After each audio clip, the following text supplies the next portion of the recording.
Hey there, guys. It's Nolen and Jason here with Roofing Webmasters. Howdy. So I'm going to go ahead and predict this is going to be a great podcast overall. Because You just jinxed the hell out of it. It's screwed now. All right. So are you a company or a contractor? So are you a company, roofing company, or are you a roofing contractor? Right. And it just sounds better, the two C's together, company or contractor. But and I want to state a couple things up front. We work with people who are contractors that become companies. Right. We work with people who are general contractors that become companies. And we're happy to do so. Yeah. But we're very happy to help them make that transition, actually. we do it all the time. Yeah. So, but when we don't keep somebody, it is typically not our fault. It is because they have not moved in some way from being a contractor or a general contractor to a company. Right. Either their mentality's off. I was about to say it's usually mental. It's usually in their head first. It's usually in their head first, or just simply lack of experience and skill sets. And I'll also drop back and say, just as a backdrop for humility on this. I mean, I started, by mowing lawns. And painting curves. My son, who's about turned 13 in June, he's 12, is trying to start a business. He researched it. He's going to try to do power washing. Pretty good. Yeah. Not bad. I don't know that he'll be able to hold the wand without it blowing him up in the air, but we'll see. Because he's I think he weighs 72 pounds. He's a skinny kid. So. He's 72 pounds. Yeah, but it's oh geez, Henry's 55 pounds. And then 5 years younger. Well, he was on like 3,600 PSI on this, and he's like, I'm going to go to 5,000. I'm like, let's just slow down and make sure you can handle this. But the point is, we all start somewhere on it, and that's with him getting help. So this isn't to really bash anybody. It's just to really illustrate this point, because I don't think people really understand this, and I don't think that the roofer that's doing this understands this concept. And the people that have this problem don't understand they have a problem. Yeah, and if it's brought to someone's attention who wants to have a company, it'll help them focus on it. I had an analogy to this to an individual that speaks very rudimentary, but it's very important. Robert Kiyosaki breaks down financial stuff in an extremely rudimentary format, but it's very poignant and very effective, So if a contractor is someone who has a trade skill, a general contractor is someone who manages people with trade skills. Right. And a company is someone, is somebody who's transcended beyond that a little bit and manages a process, a company, and a brand. Right. Hopefully for profit. Yeah. And dreams and goals and eventually investment and all of this kind of stuff. So it's okay to be a contractor. The problem is that when people call up as a contractor, kind of masquerading as a company, and then getting irritated at situations around them that they themselves have caused. Right. And I'm going to explain some of that. So, and if you have a different thought about it, let me know. But when somebody's a company, they've moved to creating a brand, and they're working on managing processes and increasing their skill sets and managing people. Yeah, they understand that the entity of the company has transcended their personal self. Yeah, it's not just them; it's the company. It is, and let's talk about that just for a second, because I don't want people to get bogged down. And I'm not talking about somebody that has 100 people or 50 or even 5. Yeah. I'm talking someone can have a company, in my opinion, and this is going to be different for who you talk to, but in my opinion, somebody could have a company and have one person. Yeah. Because that one person has a brand, has profits, has procedures, has marketing, and has commitment. And some other things like consistency, professionalism, willingness to learn and be of service. If somebody's just a contractor, though, I'll give an example of a guy that called the other day. And I didn't attempt to talk to the guy. And it wasn't it was his loss, and you know that he didn't want to, that he wasn't able to talk to me at all. He called up and specifically said, and that's what actually gave me the idea for this podcast. He called up and said, "Hey, I'm calling for leads," and I said, "Okay." I said, "We get leads by managing a company's brand, and when you manage a brand online, you actually get more leads and they cost much less. Right. But you have to be willing to pay us a fee to do that, to manage the brand that will then get the lead." And then he stopped and listened just for a second. I said, "This is opposed to you buying leads from someone else who already has a brand, like Home Advisor or Angie's List or Yelp or Thumbtack, or paying for clicks on Google or some other place on their brand to get leads one at a time. So you're paying someone else's brand, but if you'll just work on your own, you'll get leads and it's better. It just may cost a tiny bit more up front, but long term it's way less expensive. Yeah, long term the ROI is huge. Not too long a term, by the way, but just, somebody can work on it. And he said in return, "I appreciate that," or he didn't say it like that, but he said, he heard me and said, "What I really like is when I just buy a lead, and if I don't want work at that time, I quit buying leads." And I'm like, okay. And when he said that, I said, okay, and I was nice about it. I wasn't condescending, but in my head I was a little bit. But or a lot. in my head I had judged him. So it really wasn't bad. It's just that if you show your hand and you're not up to the conversation, you're not going to have the conversation. This comes down to like people saying you're only as wealthy as your top 5 friends and stuff like that. I mean, he just wasn't able to hang in the room in the conversation. I said, "Okay, well, I understand that. I see why you like that. Call me if you ever want to build your company brand." Right. Because that's what we do here. So, and he said, "Okay, bye." And I hung up the phone with him, and it was fine. He's a contractor, but he's masquerading as a company. So in my opinion, just because you have a company, which would technically be an incorporation, registered with the state for their franchise. Yeah, and that can be an LLC It can be incorporated, an Inc., LLC, limited partnership. It can be a couple of different things, and you have technically a company. But you're really just a contractor with a corporation in the state. Right. You're not really a company. You've just happened to have gotten incorporated, right? So, which is incredibly easy to do. And I kind of have experience with this myself because I made this mistake.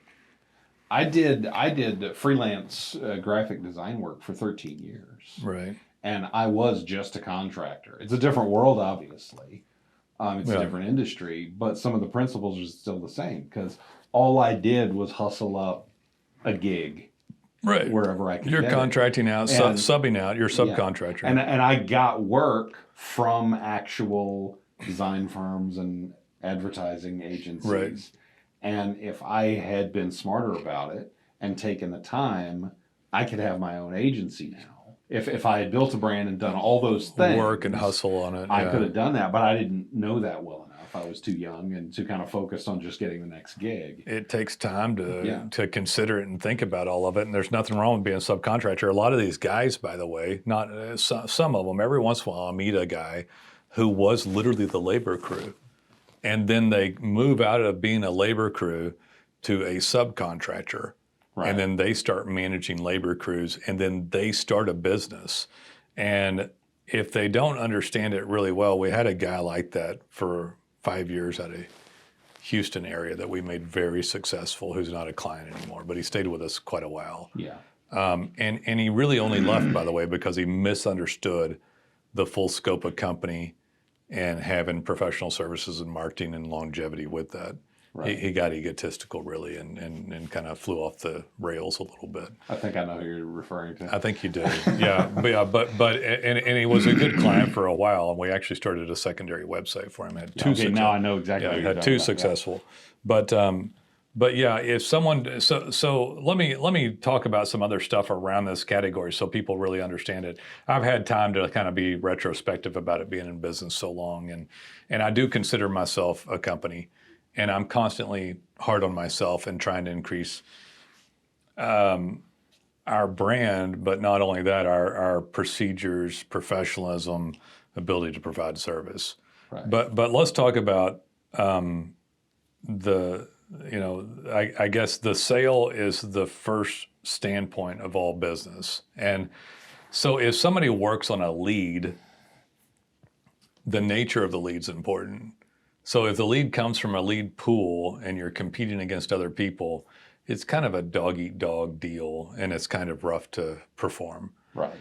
Once you realize that the sale or the lead, if it can come through the brand, is the basis for the start of all things for the company, then your shift of how you're doing business automatically puts you in place of being a company more.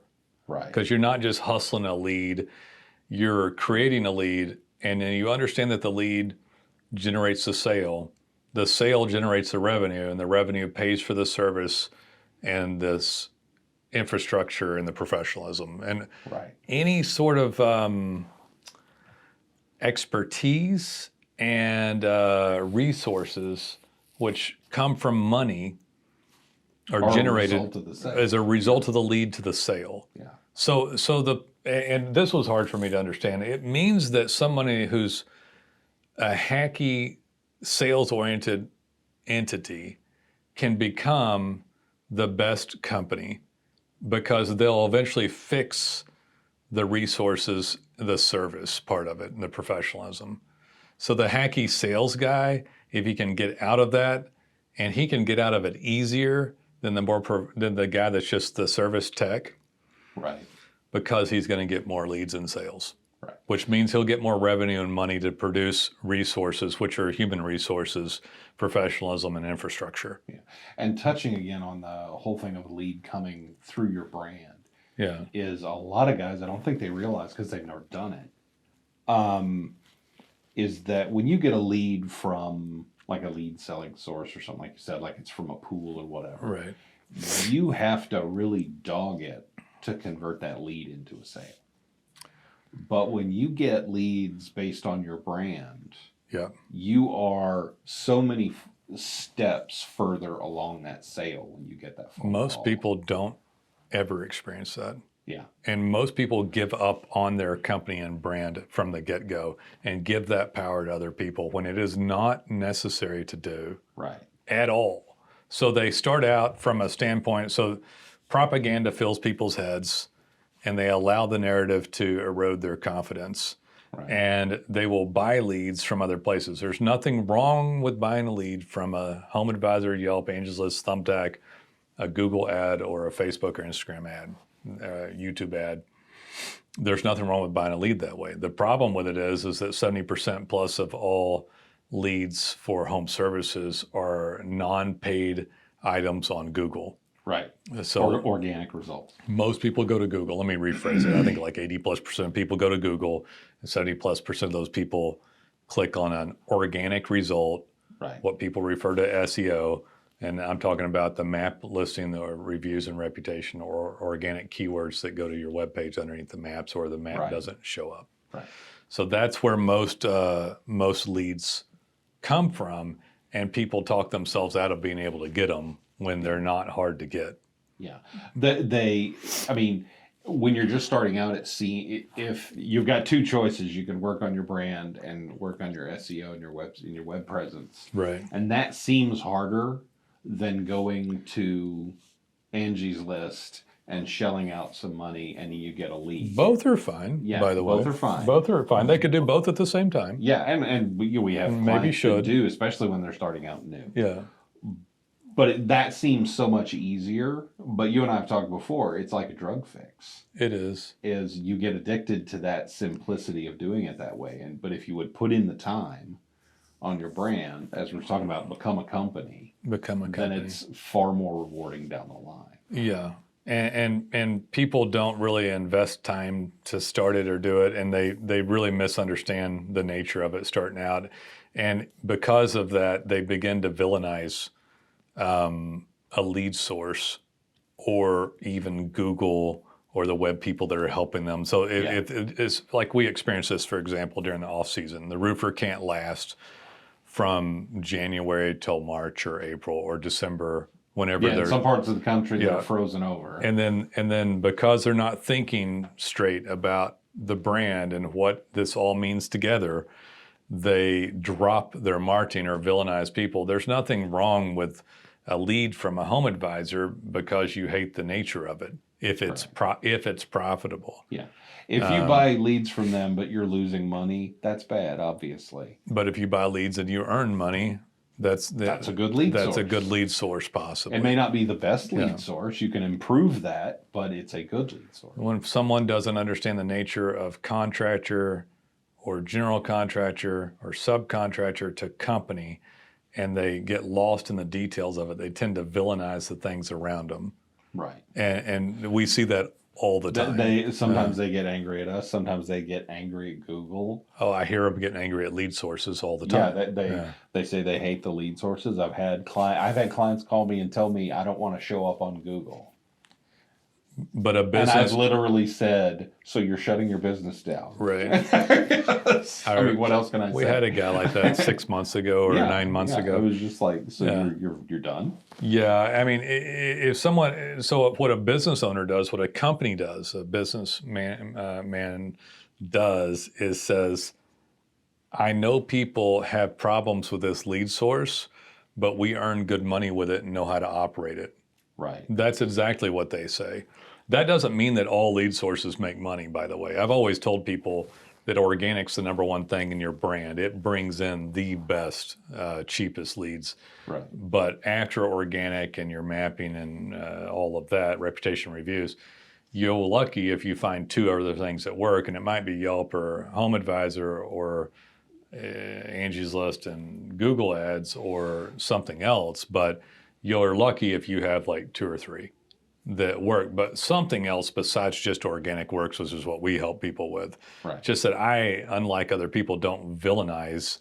And like we heard, remember that voicemail that was left on my phone, talking, the guy was dropped. We heard some other marketing person. Oh, yes. Left a message on my phone, but we don't, that guy was obviously playing the client. Yeah. We don't do that. If somebody has organic is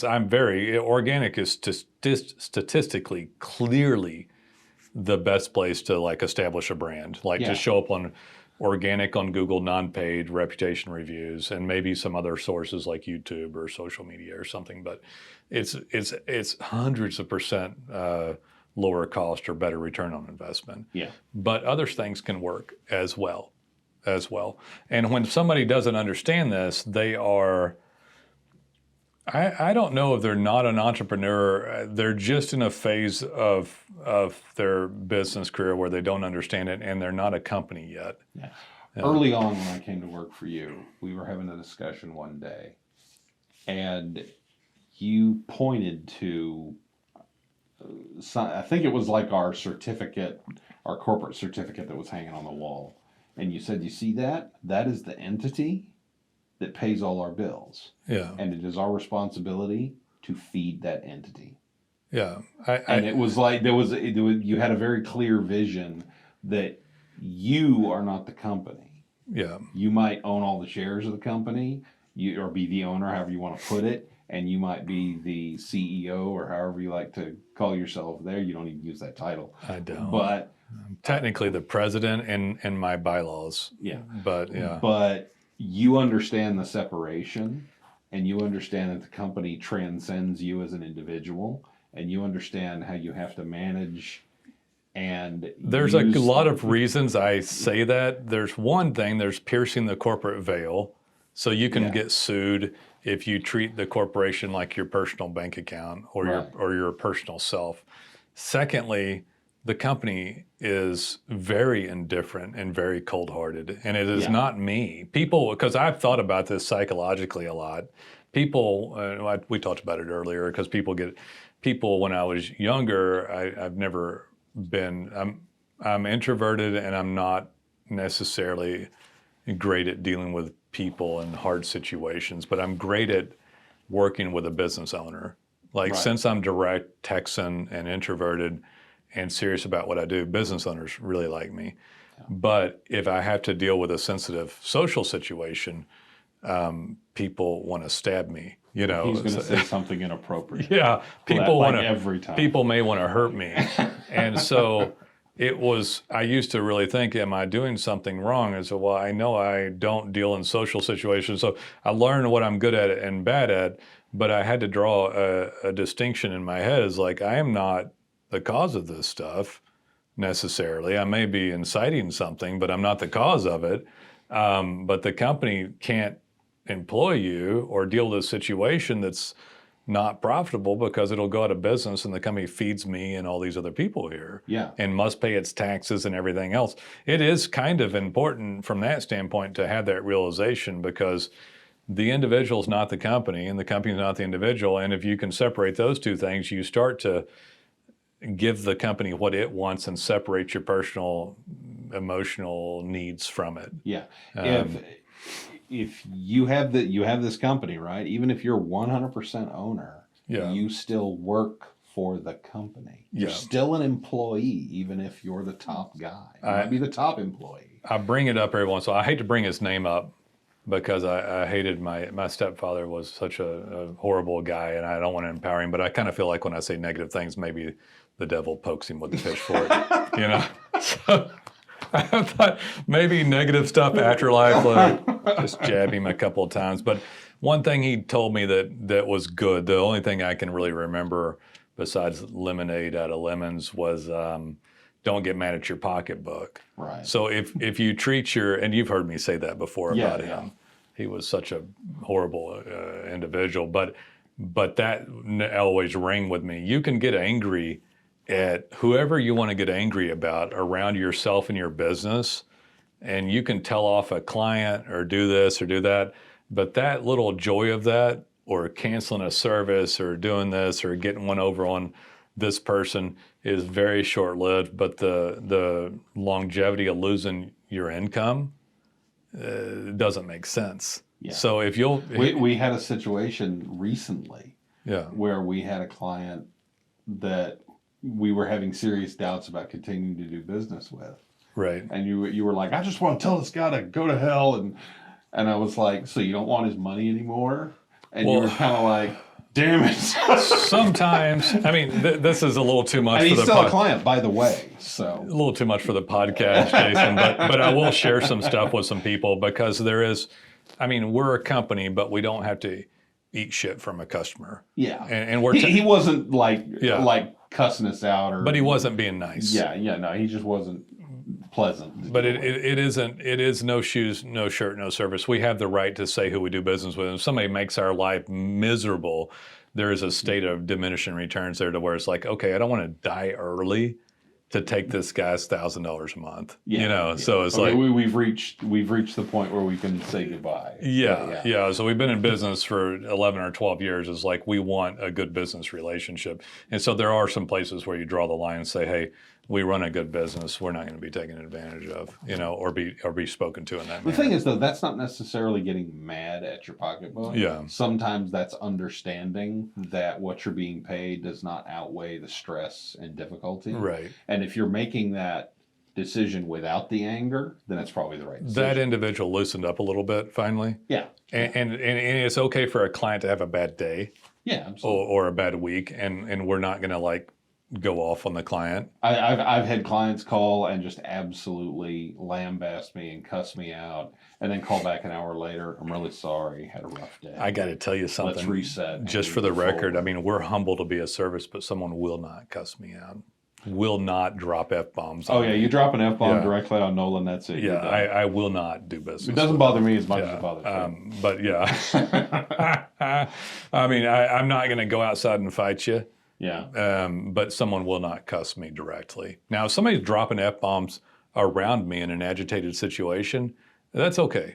Yeah. But if they drop them on me personally, F that is fine. F you is not. F me or my family, Yeah. you know, or my business or the people up here. Yeah. But if they're effing other stuff, okay. All right. I understand. You know, blow off some steam. I'm a little get it out older of your now. I don't system. do it as much. Every once in a while I still get mad, and some of this is probably just karma coming back at me every once in a while. But to drop an F-bomb directly, no. That's not cool.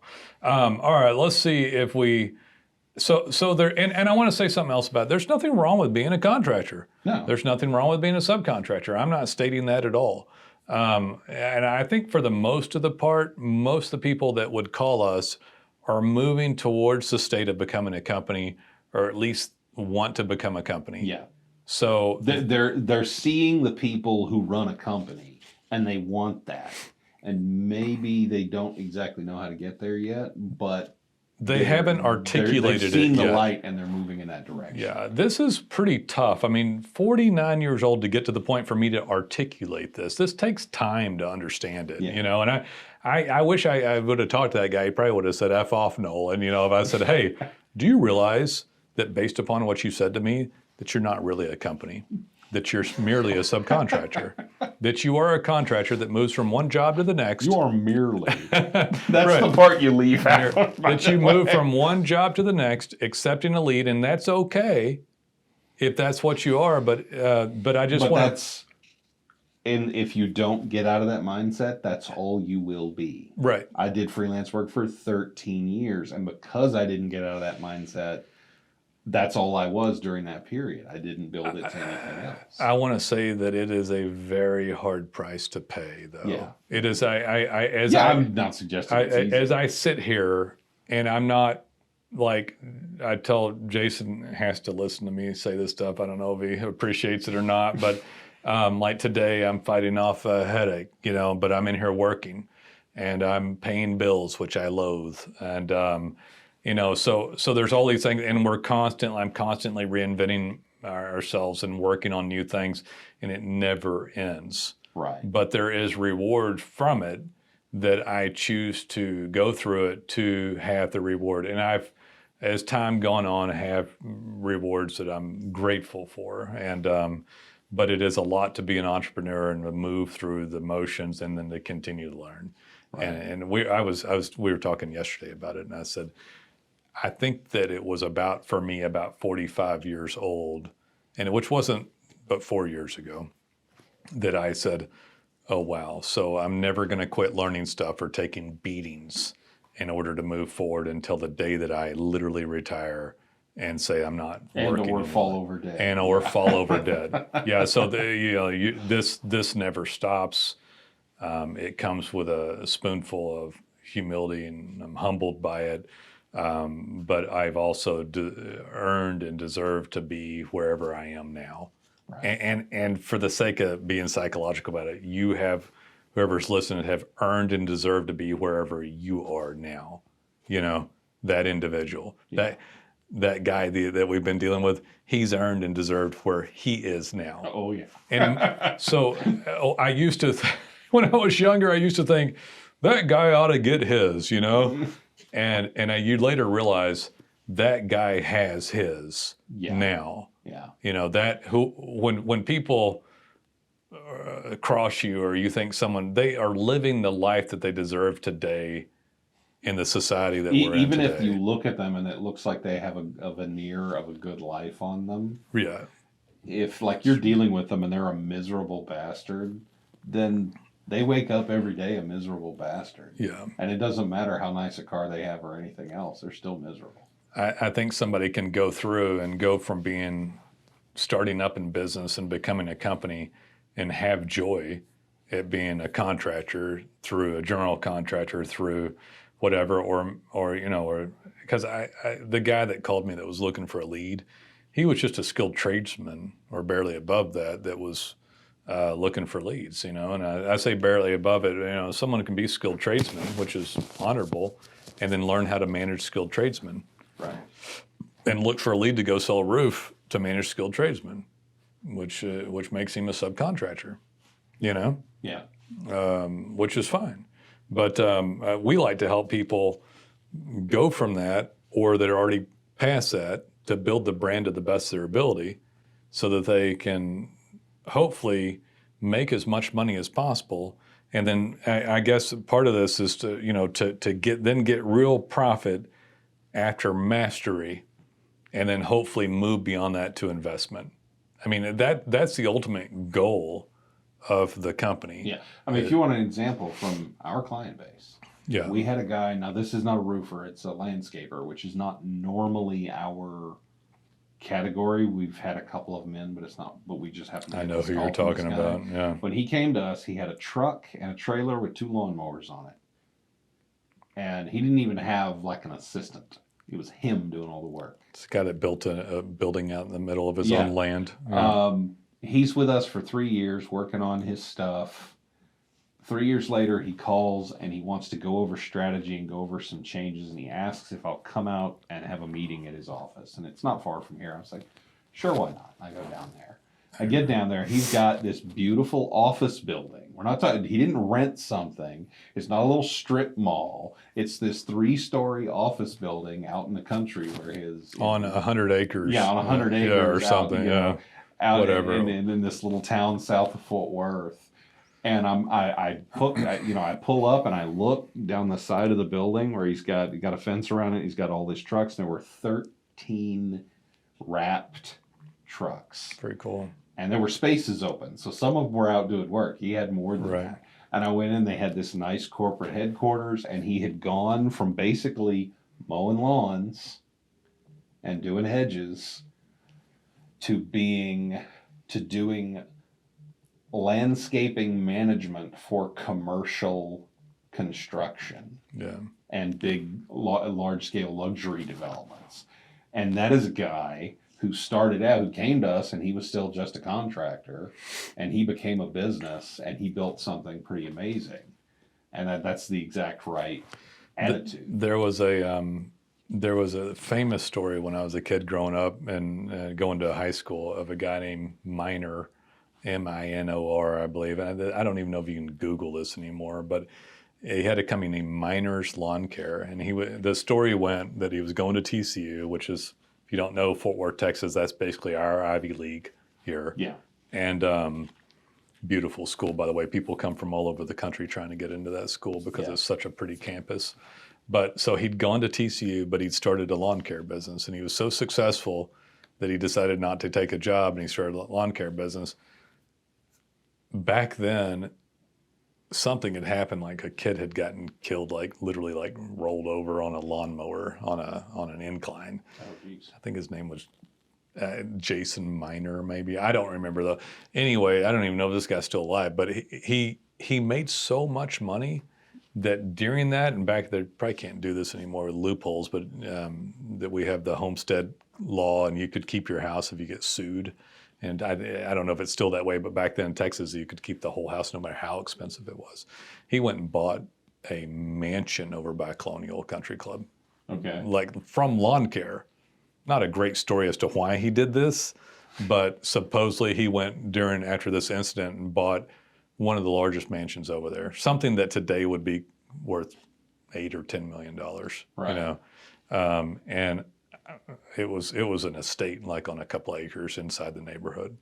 It wasn't just a colonial mansion. It was a colonial mansion on. It was an estate. It was an estate. Yeah. But he did it through doing that, and that's how stuff happens. Most of the roofers, me included, I tried to go through college a little bit. I actually went to TCU for 1 or 2 semesters on my own dime, but didn't finish college. You know, had to do road of hard knocks. I want to kind of sum up some stuff here. So anybody listening to this podcast wants to be a company, wants to take the company. Presumably. Presumably. Wants real profit, and you're going to get there after you have mastery of a little bit. You don't have to be perfect, but you have to understand it. You have to build a brand, have marketing and consistency and professionalism. You have to be willing to learn and have some procedures set in place, and understand that sale is paramount and the nature of the lead is important. Right. You're buying someone else's brand's leads when you could have branded your own company for leads, which are far better quality, as we discussed. And I want to state that it's not other people's fault as to something going on. I forgot who I was talking to the other day. They were complaining about their web people, which people do. I mean, I get that every day because there's so many bad web people. There's nothing wrong with someone picking a bad web person. People find us because they're looking for better. There's no guarantees in life on business, but it's not. People villainize other stuff too much. It is your responsibility to find a good marketing partner, a good professional. It is your responsibility to find a good CPA, a good attorney if you need one, to set up your proper corporate entity, to set up your proper taxes and manage your expenses. Yeah. It is your responsibility. If you are getting into business, any business, doesn't matter what it is, you will face obstacles. Yeah. Some of those will be things outside your control. Some of them will be closer to home. People some of need them will to be dumb luck, and some of them will be somebody you could run into situations where people are actively working against you. Regardless, I see people not owning responsibility properly, though. Yeah. Well, I was going to say is it's always your responsibility is how you react to that and how you deal with it and you move past it.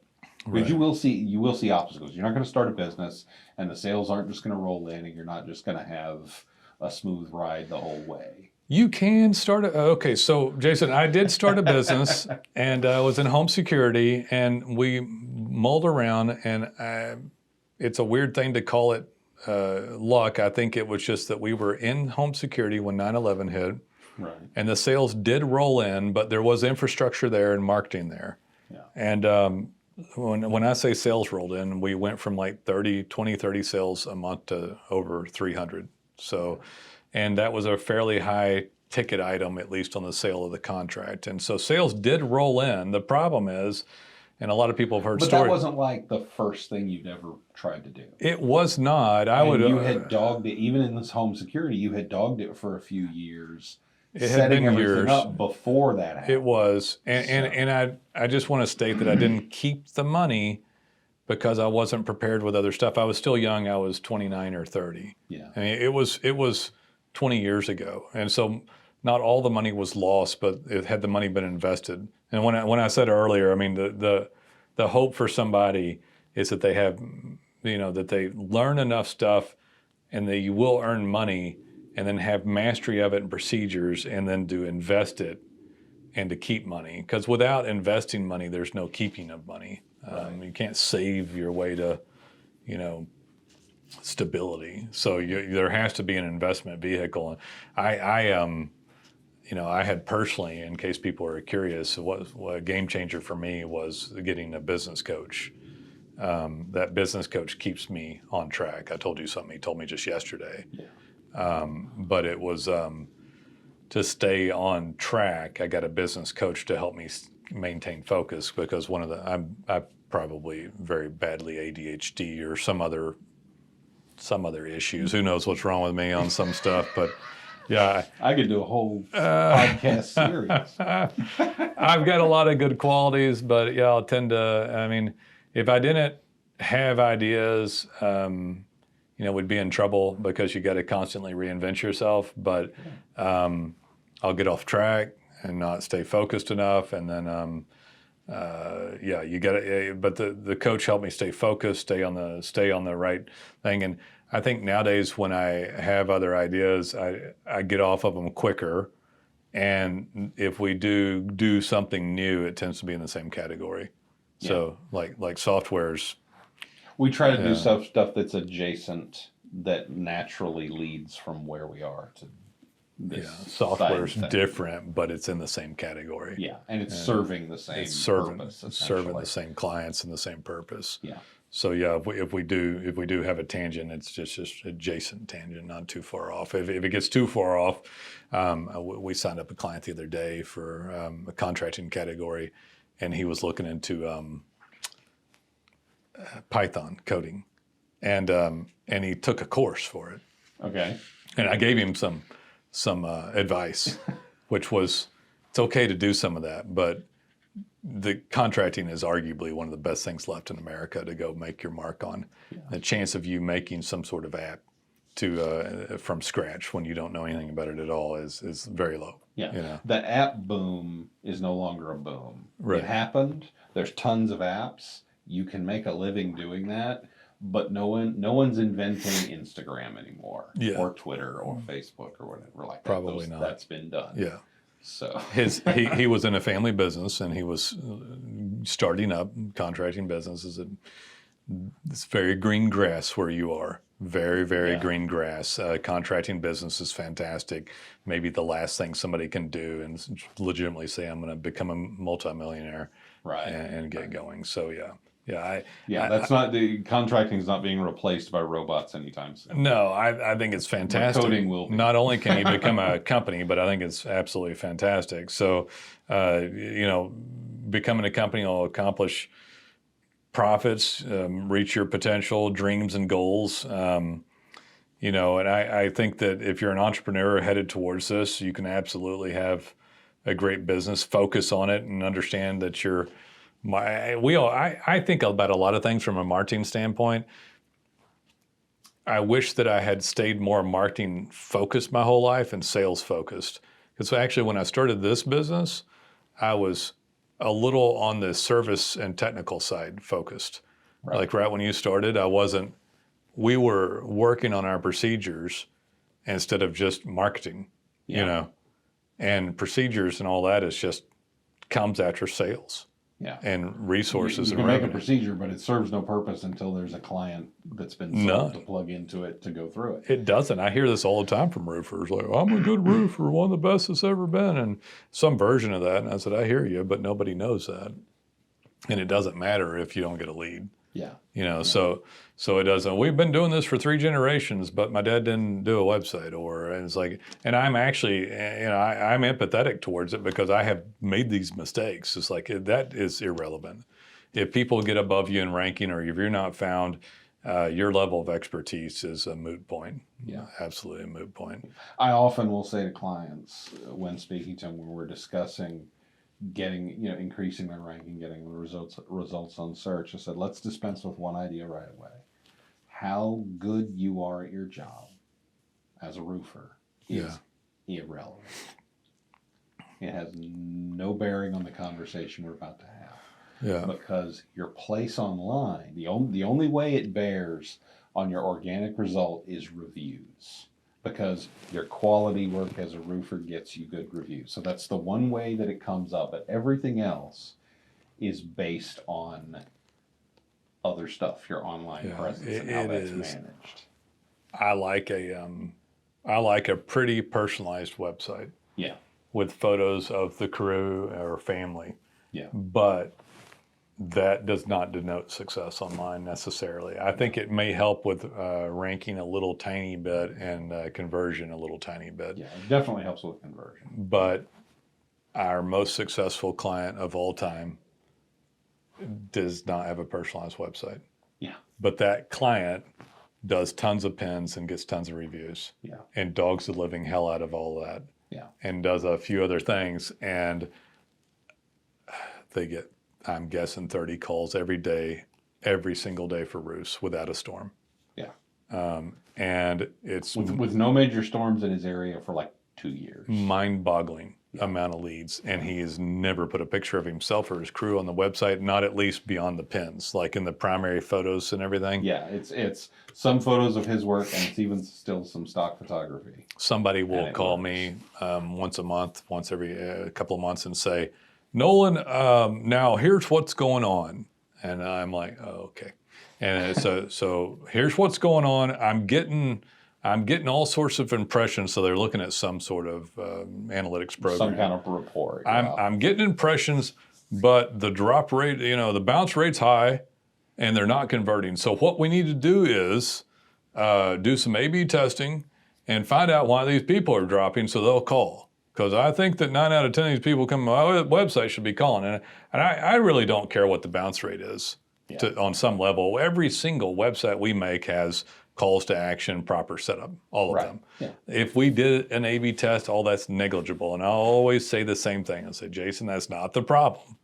The problem is you need more exposure. Yeah. It's like, I don't really care how many clicks you're getting. In fact, the analytics reports you're probably looking at is highly inaccurate and counting crawlers and bots and everything. Yeah. And so it's probably... Impressions for organic isn't even a good metric. It's a ludicrous metric, yeah. If you call an SEO guy and they tell you, oh, you got 200,000 impressions. Impressions are anywhere that you're shown in search, and that can mean page 20 or 50. Yeah. If someone put in a search and there's 100 pages of results and you are anywhere in that 100 pages of results, which is 1,000 results, that's an impression. Most likely someone showed him that because he wasn't getting enough actual clicks. Because impressions is usually a big number, so it looks impressive. So somebody had shown him impressions. He thought that was anyway, and then he's looking at conversion of that instead of actually how many clicks he got to the site or how many people came to his Google business profile or whatever it is. But I never use the impression number when I'm talking to clients. People it's so deceptive. They miss this part of it, and it's literally how much exposure do I get? And then your exposure on Google is literally how do you deserve it? And that deserving of it is absolutely relates, and this, we'll start to draw it up here, but this relates back to the brand, and the brand relates to the entity that relates to all the SEO and all the backdrop information, all the points that the algorithm gives you as to how you show up online. And that in a good company, which nobody beats us on roofing. They're literally, I'll do a little spot on us on this intentionally here. So there isn't anyone that has data pins. Right. It's proprietary in a different corporation. It is absolutely proprietary. It's not white labeled. We spun off the sister company and built it. Yeah, it was built for you guys directly. It is integrated from ground up. It is not anything that people slap on like citations or other stuff, not that they're not okay to have. It is after-party crap thrown onto some bad website that was a template, poorly put up. That is what you stick a blower on a gremlin, it's still a gremlin. Yeah. I don't know what a lot of people don't know what the hell I'm talking about. I don't know what that means, but yeah. Okay, Jason. The car guys might know what I mean. A gremlin was a weird little car. I remember the gremlin car. A supercharger thing that you stick that pops out of the hood. Just to try to make it look like a muscle car. Yeah. But it's still a gremlin. It's still got a little motor in it. It's still a weird little car. So. Well, anyway, it broke my train of thought. Sorry. I forgot what I was talking about.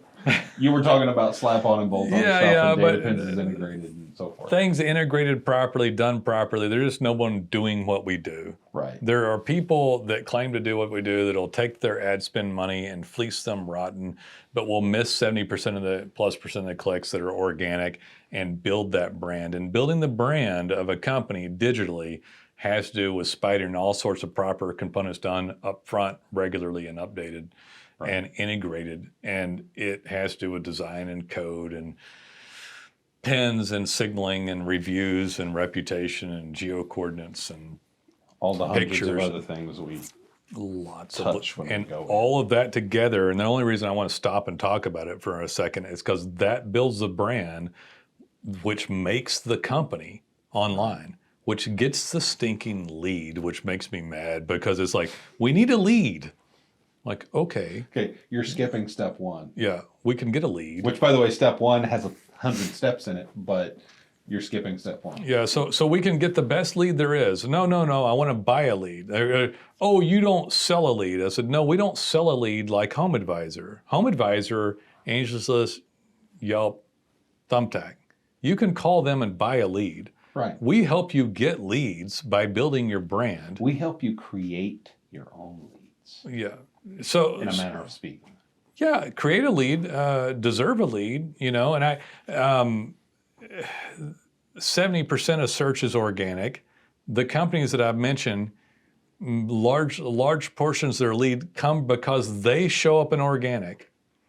And the client doesn't... If you want to know the importance of building your brand, those companies that we mentioned, if someone says buying leads, those are the 3 or 4 everybody thinks of because guess what? They built their brand. So they buy a lead and help them get money to build that lead company's brand. Right. And diminish their own brand and sidestep their ability to actually show up in ranking, believe the propaganda in their head that they have to buy a lead, Nothing wrong with it's buying too hard a lead. to show up. They can't you're show starting up out because with they're not Nolan Walker. They don't have the resources to show up.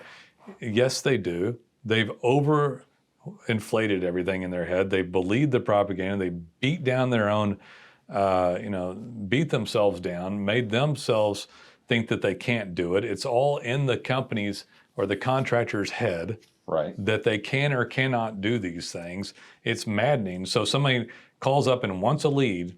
They buy the worst lead they can get. When they buy, there's nothing wrong with buying that lead, but you don't buy that lead without branding yourself to get your best lead. Right.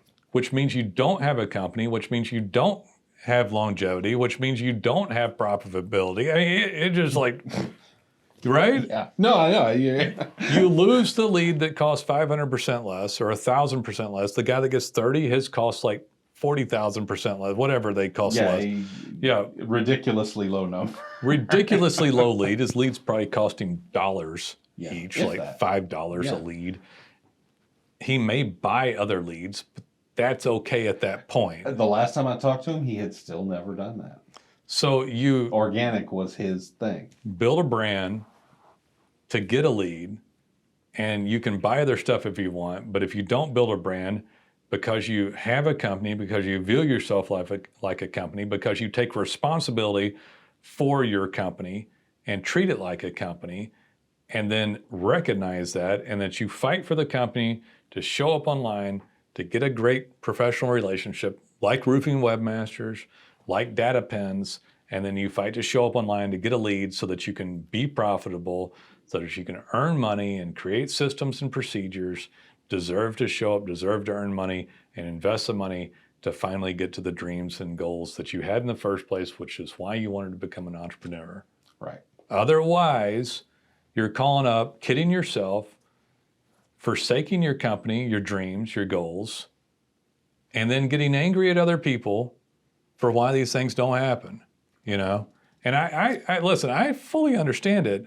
I used to want to villainize everybody. Why can't I get good people or keep good people? Well, there's not as many good people as you want, but there's good people. And if you're not getting them and keeping them or being able to run your business, there's a fundamental flaw with you somewhere. Right. You know, if your business isn't in ranking, isn't showing up in Google, there's a fundamental flaw with you somewhere, right. You know, guaranteed. Anybody who, I guess one of the biggest things for why people don't show up in ranking, we had a guy that just canceled, I forgot who it was, that was number 6 on mapping. I'll tell a story that we don't sure which one you're talking about. We don't tell these as much. In fact, I've been a very smart guy that works with me, named I don't want to name his name. I don't know if he wants to be named. He knows who he is.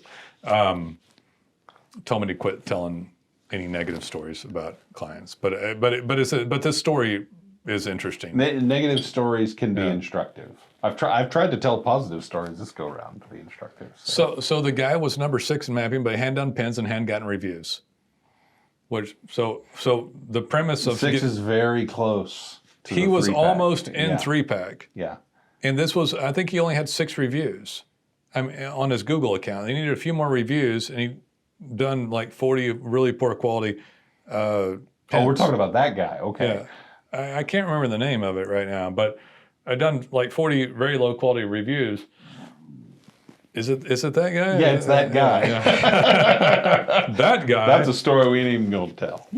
So, yeah. But in whatever format of that guy that you want to say, and whether he's an extreme example of this, but he thinks he's a company, but he's not operating as a company. Right. At all. Right. And it's not someone else's fault. I mean, he was on the cusp of success. Of becoming the company. Yeah. Yeah, it is that guy. He was right there. Yeah. And he threw it away. I don't think this is inappropriate. So yeah, he threw it away. So the guy just needed a few reviews and needed to get a few pins. Yeah. Talking to his professional service, and I'd like to say that we are very professional. I always tell people we're Texas respectful and Texas direct, Texas respectful. Right. Sometimes Texas respectful means no one ain't going to talk to you if you drop the F-bomb. Respect goes both ways. Yeah, it goes both ways in Texas, right? Yeah.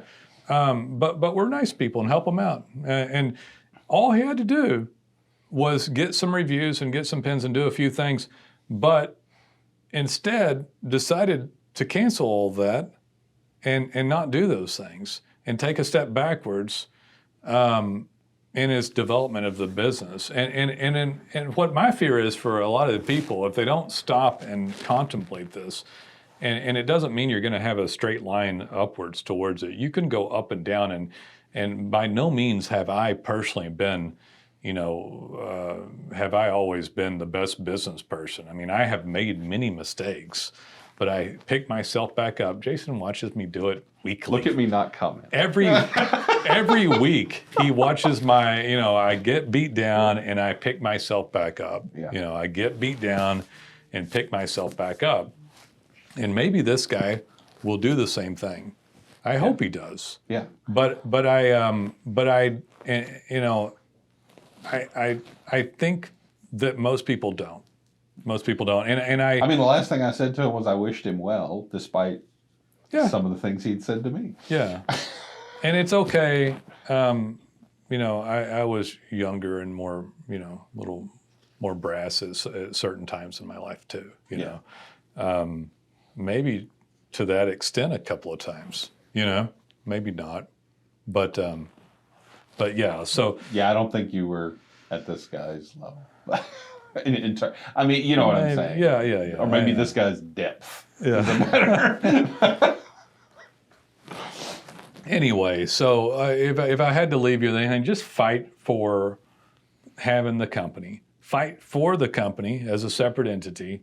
Understand that it needs your help. Understand that if you help the company, it's going to help you with your entrepreneurial dreams. Get the lead and get the best lead and the cheapest lead possible. Right. That is the organic, and that is through the brand. Get someone to help you build your brand from a digital standpoint and non-digital standpoint. Build it all the way around and take care of it. And when your money comes in, hopefully you keep your expenses low enough to earn a healthy profit and eventually find an investment vehicle for your profits instead of just directly buying your toys. That's a whole different That's a whole different That's a whole different thing. It's okay to get an F-250 or a boat or a lake house. It's always a boat. Yeah. Always a boat. But it's best to buy those things with the profit from an investment, not the income from the company. Right. That is the best move you could make. You will constantly spin your wheels until you sidestep that direct action of income to toy, income to investment to toy, and continually, wash, rinse, repeat, do it over and over again. And when the off season comes, manage your money well and continue to pay your marketing company, because that is what a company does. Individuals and take a nice ski holiday during the snowy months. Maybe if that's your thing. If they made money, if Jason, money, if they can afford that, they still pay for everything else. Yeah, don't always get to take a ski holiday, but maybe you can. I don't know. They might have to stay at home, but that might not be your thing. Yeah, I don't know. It'd be nice if they could, though. Yeah, but anyway. Any other stuff you got on this one? No, I think we covered it well. Yeah, guys, I wish you well. I really do. I'll sum it up by saying I started by painting curbs and mowing lawns. I had an entrepreneurial spirit and ambition. I've made money. I would have retired at 35 had I handled money properly the first time around. So I'm not protesting that I did this the correct way. But I've learned and done better one little step at a time, and I continue to work on it. And I've learned at 49 that there's never ending to it, but more confident and secure in what I do and more stable, but always fight for doing the best service, the best brand, the best company, and taking care of the company the best, doing my best with the money that I make, and hopefully living the best life possible. And it can absolutely happen with the roofing. I am jealous of roofers sometimes from the amount of money that comes through and what they have the potential to have. And I'm also grateful for the ability to work with roofers and other contractors, especially after pandemic, and we were working with essential service providers. I really got even more grateful that we work with who we work with, because and with the advent of just technology, software, and all that, I feel like I'm in a place that's more stable, even though we work from a technological basis with them. Yeah. At least we work in a field where it's American businesses that survive, thrive. Yeah. And aren't like I said, robots aren't putting on our roofs anytime soon. Hopefully hopefully nothing taking it over anytime soon, but I haven't seen any signs of that. But for right now, a roofer can go out and live the American dream. Yeah. So I wish you the best. We're here to help you if you decide to call us. And if you don't decide to call us, I think that this will help. If this was very helpful to you, you might consider getting some sort of a business coach or life coach just to keep you on track as you earn money and as you manage a business. Because I still do that every Wednesday. I think I'm approaching 4 years with this guy. More. Is it more than that? It's been a long time. It hasn't been since before 2018. Okay. Because that's when I got back into town. Is that when it started? Yeah. Okay. Yeah, my wife had suggested that I was incorrigible and wouldn't listen to anybody, and maybe I should get a business coach. I remember you told me that, and I'm like, she is correct. She's like, you're incorrigible and don't listen to anyone. Basically, she said it nicer than that. I recommend that you get a business coach. I think she meant psychologist, actually, that would agree with her. That is not what happened. But I accepted her basic premise, criticisms, and went forward. And I got a business coach, and it was the best thing that ever happened to me. The guy's been great and kept me on track. So if you're making money, let me put it this way: I was 45 at the time, and if you're 40 and not to where you want to be, but you make good money in roofing, or you've had periods where you made good money and you're spinning your wheels, you should go get a business coach. Yeah. You absolutely. I don't have one to recommend to you, although I will tell you who I use. I use a gentleman named Mike Mataraza. Mike Mataraza. I think it's Mataraza. Free shout out to Mike Mataraza. I love the guy, and he'd probably help you as well. I won't quote his pricing because it may have changed. It may have changed. Yeah. All right, guys. We'll see you. Take it easy.